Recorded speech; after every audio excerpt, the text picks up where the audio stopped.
guys, kung bago pa lang kayo sa aking channel, please like and subscribe for more videos.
Break muna, kain muna.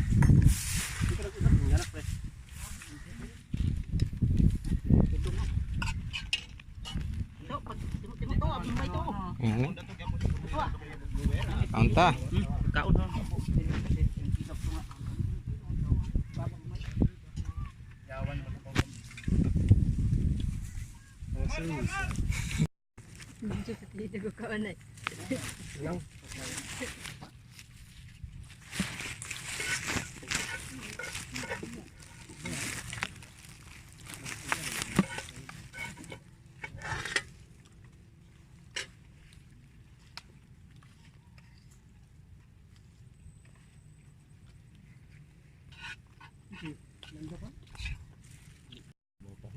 Guys, kain tayo.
Guys, naka 60 sacks ng palay. So palad pa rin tayo, naka-ani tayo ng medyo maayos ngayon. Salamat sa blessings God. Salamat sa iyo at sa tulong po ng ating mga kapwa magsasaka. Kung wala po sila, hindi po ito tatrabaho. Hindi po maakyat sa bahay namin itong palay na to. Salamat sa mga kapwa ko magsasaka. Malayo-layo pa po yung hahakutan namin. So, bye muna sa inyo. And sana nag-enjoy kayo sa video na to.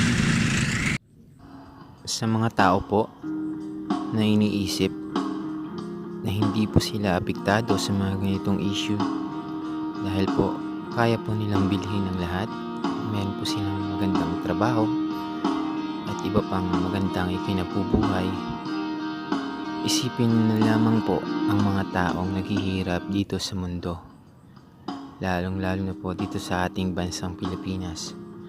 Nawa po ay pagtuunan po ng pansin ang lahat ng bagay-bagay na nangyayari po dito sa ating mundo dahil lahat po tayo ay magiging apektado.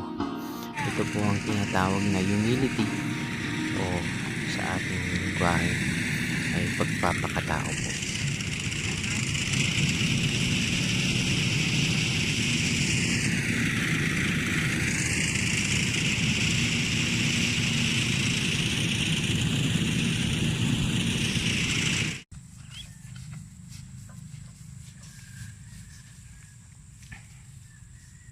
Ay, Ayun na nga, so alas 6 na po ng hapon at nandito pa rin kami sa palayan. So yun na kung gaano ka kahirap ang magtrabaho dito sa palayan. So sana guys ay wag na kayong magsayang ng kanin sa inyong mga hapagkainan, at sana mabigyang halaga po ang mga magsasaka dahil sobrang hirap po ng kanilang mga trabaho at ang kanilang pinagdadaanan. Kaya sana po ay bigyan natin sila ng importansya sa ating lipunan at sana ay bigyan ng respeto. So ayun, marami pa kaming hakutin. So simulan ko muna guys, tulong muna ako. So paalam na muna sa inyo. So, ayan. Lo! Anong bakara lo?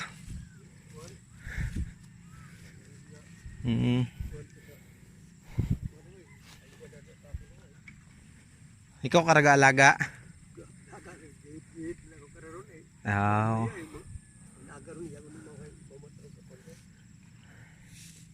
Guys, gabing-gabi na.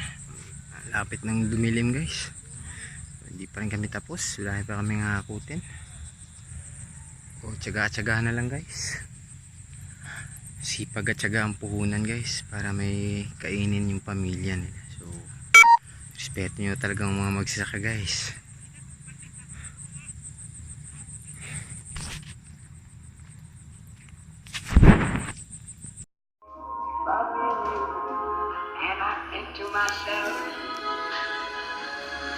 What a wonderful